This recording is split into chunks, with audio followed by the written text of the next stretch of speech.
Dati noong bata ako, pangarap ko lang talaga yung mabilan ng laruan. Hindi naman din lahat nabibigay. Kaya noong natuto akong gumawa ng laruan, talagang ginawa ko yung mga karakter na gusto ko. Iba yung nabibigay sa aking saya kapag nahawakan ko na yung art ko. Para may nahihil sa pagkatao ko. Bukod sa nagagawa ko na ang passion ko, masaya ako na kumikita rin ako dito. Dream come true talaga kasi ngayon full-time artist na ako. Tara po, samahan niyo akong alamin ang kwento sa likod ng aking mga obra dito sa Kitang Kita.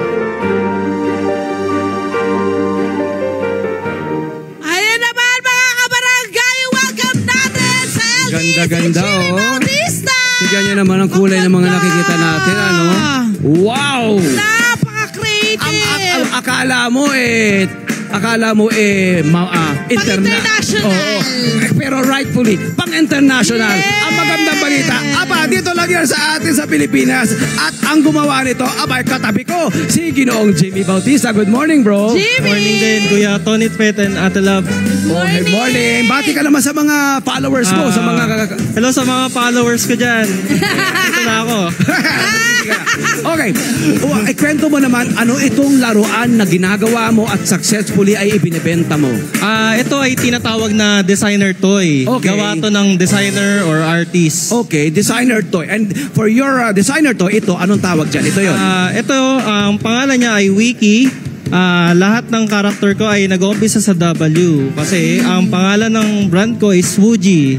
Wooji. Yes. Wooji. So, Wiki. Yes. Ayun. Wicked Mouse. Ayun. Oh. But wicked in a good way. Kasi diba, ang mga mouse, mga character na to, they spread positivity Saka ngayon, my and friend, creativity. ang wicked ay parang magaling. Oo. You're so wicked. Galing mo, husay mo. Yes. Ganun na yung Parang wicked. Positive na siya. Oh. Yeah. Diba? No? Tama. Oh, okay. Beautiful, diba? Oo. So, kailan ka nag-umpisa? Noon ba talaga mahilig ka na sa laruan o mahilig ka na magkumpuni, gumawa ng sarili mong laruan? Was it out of necessity? Kasi mahal ang mga laruan na. Totoo. Mahal talaga. Nung bata kasi ako, mahilig na talaga ako sa laruan. Pag pupunta kami ng mall, dapat may mauwi akong laruan. Okay. Bago kami umuwi. Okay. Tapos? Nag-start ako na gumawa ng laruan. Tapos sabi ng magulang mo, masyado mag-gastos anak, gagawa ka. Ganun ba yung nangyari? Hindi naman. Ayaw lang ako bilan. Kasi mahal nung time na yun. Tama! Ayaw na siya bilan. O, tapos?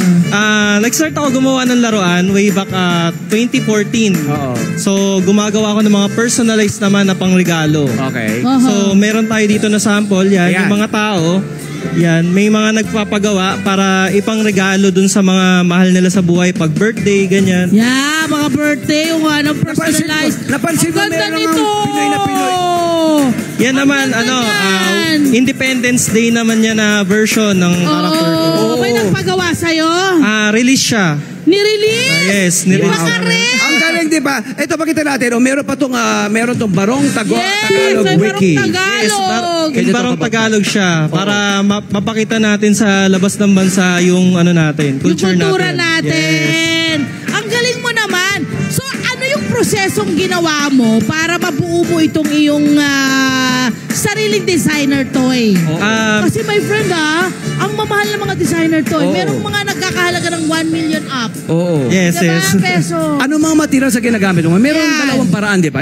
Mari bang ikwento sa amin? Ito. Yan, Meron dalawang paraan, traditional and digital. Okay. Ngayon, meron tayong epoxy yung ginagamit sa mga tubo-tubo, di ba? Yun, pag kailangan ng instant repair. Tapos ito, petroleum jelly para mapakinis natin yung scalp natin. Oh. Tapos nilalagay natin to dahil malagkit to. So, meaning mano-mano? Yes. Mano-mano Yes. yung paggawa mo. Ayan. Pwede ba natin pakita yung itsura ng epoxy? Hawakan ko yung Ayan. microphone. Ayan. Ito, hinahalo kasi itong dalawang to. Ayan. Yan. A and B yan na hinahalo natin. Ayan. Tapos, lalagay natin siya dito sa powder. Any powder naman, baking soda or what. Ito, anong powder to? Baking soda yan. Baking soda, okay. Tapos sinalo mo dyan. Halo mo para mas magawa mo siyang clay. Kasi malagkit kasi, dumidikit sa kamay kapag Kaya gumagamit tayo ng petroleum jelly ngayon. Para mapakinis. Para hindi dumikit sa kamay natin. Yung malagkit na epoxy. Yes. So, kapag na siya, pag ginalo na natin A and B, habang tumatagal, nag-cure na siya. Tapos ito na, pwede na tayo mag-scalp. Okay. Ito na yung raw niya. Galing. Okay, ito na yun. So, Ito kasi yung parang mold. Ito yung molde mo, di ba? Ito yung, anong tawag dito? Yung cast mo. Para siyang, ito yung mold. Pinag-moldehan. Correct. And then, nilalapat mo lang yan, makuha mo yung parang clay na consistency, dito mo siya minamold. Yes, tama. yes. May isa paraan, love. Ito yung Itong 3D. digital. Paano? Ito naman sa digital, gumagamit ako ng iPad ng 3D app. So, ini-sculpt ko muna siya dyan. Yan, Kahit anong design. Halimbawa, ako yung kliyente, pwede ako magpa-design. Kahit kahit ano. yes. Okay. Naging mabilis. So, Okay. ito na siya. Ito na yung Ganito yung finish itsura niya. Oo. Ito yung pinaka-model niya ng wiki. Tapos, Ayan. ito yung sa 3D printer na raw. Yan. Okay. Kasi may 3D printing machine Yes. siya. Na ganito. Ang size, anong size? Conforme ba? Ito pa ang pinakamaliit, ito na ang pinakamalaking pwede Correct. gawin ng 3D printer mo. Ito yung kaya. Ito na yung 11 pinakamalaking inches. kaya. Wow. And then, so, syempre, ang balak mo, kung kaya pang palakihin. Siyempre, gagawa na tayo ng malaki. Yun. Life size, gano'n. And then, yung kulay, iba't ibang kulay. Halimbawa, yung Kagaya ganito. nun. So, ito, pipinturahan mo. Ito ang gagamitin pintura. Acrylic paint lang. Meron tayong ginagamit na lacquer. Lacquer. Pang Oo. airbrush naman yon. Ito, Oo. ginagamit ko na water-based acrylic. Okay. Pang hand paint naman. Oh, okay. So, how do you paint So, this one? mano-mano. Ayan. So, ito siya nung una. Yan. Walang laman. Kumbaga ito una siya, print na raw, tapos lilinisin ko siya, yan, lilinisin ko pa yan. Tapos pipinturahan ko siya ng white na spray. Tapos, ayan na, hinand-paint ko na siya. So, Grabe, hand-painted pala to. yes. Tapos gumagamit din tayo ng pen para sa mga detailing. Oh. Ayan, yung mga pink. Ito. Ayan. Para mas madali. Kasi pag hand brush minsan, nanginginig ka eh. Oo. Ito, generally black ito. So, gamit mo dito ay Ito, yung acrylic na black. Tapos, Oo. lalagyan natin yan. Okay. Nilagay niya doon. Hawakan ko yung mic mo para makapag-paint ka. Salo ko lang yan. Tapos, ito. Wow! Mano-mano, friend! Ilan ang ginagawa mo sa isang araw? Marami siguro. Marami. Ikaw lang mag-isa? Yes. Ikaw ako lang mag-isa? So, Wow. madalas 10 pieces per design yung ginagawa. Oo. Okay. At nagpapa-workship ka rin daw. Yes, Very nagpapa-workshop good. din Bakit ako. ka, paano yung workshop mo na yan? Merong grupo, merong private. Ayan. So, pag private, syempre, mas mahal kasi mas malawak yung scope. One-on-one. eh. Parang Oo. one-on-one yun. Anli, tanong yun. Anli tanong, correct. Oh, pero when he says mahal, I mean comparatively kasi. Yes. Pero intensive naman ang No, pagtuturo. the skill, the Oo, time, yun ang binabayaran the love natin. that you put in Yung sa lahat talent, ng correct. oo, diba? Yun po yung binabayaran ninyo. At syempre, napakabata pa niya. Anong mapapayo mo sa mga kabataan ngayon na mga talented nating mga kabataan na gustong pasukin yung ganito?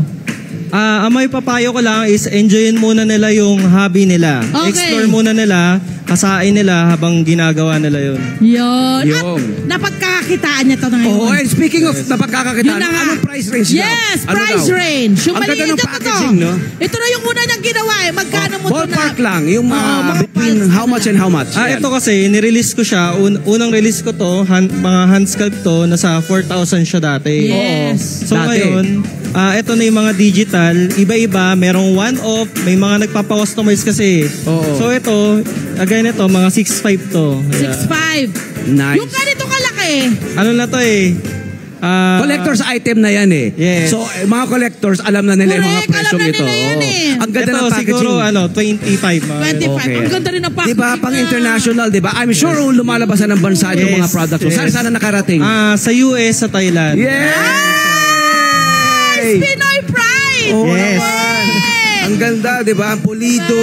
May ang tamang pag-care world ba class. sa mga kagaya nito? Kasi syempre nung hindi natin natin, Oo nga. nilalaro lang talaga. May tamang pag-care ba ng mga designer toy na kagaya nito? Oo. Siyempre parang tao lang yan, dapat inaalagaan. Yeah. Dapat, yan, Punasan. dahan-dahan, pupunasan May, lagi. may, ganun. may isa-isa ang mga kahon, di ba? Ilagay sa kahon, di ba? I-store natin, Ganda. tamang storage. How about temperature? Kailangan ba room temperature lang? Huwag mainitan. Yes, katamtaman lang. Oo, huwag mainitan. Yes. Okay. Gamit na lang ng silica gel pag ano. Silica gel. Sino ang mga kliyente mo madalas? Usually may Pilipino rin, pero mostly mga US. International? Ganun. Yes. Grabe ang Nice. husay. Ang galing. Galing. Hello po mga Kanet 25! Si Kuya Tony Pet po ito mula sa Love, Tony Pet and Everything. For more Love, Tony Pet and Everything updates, just click on our subscribe button and follow us on our Net25 social media pages at Net25 TV and at Net25 Entertainment Facebook. Magkita-kita po tayo!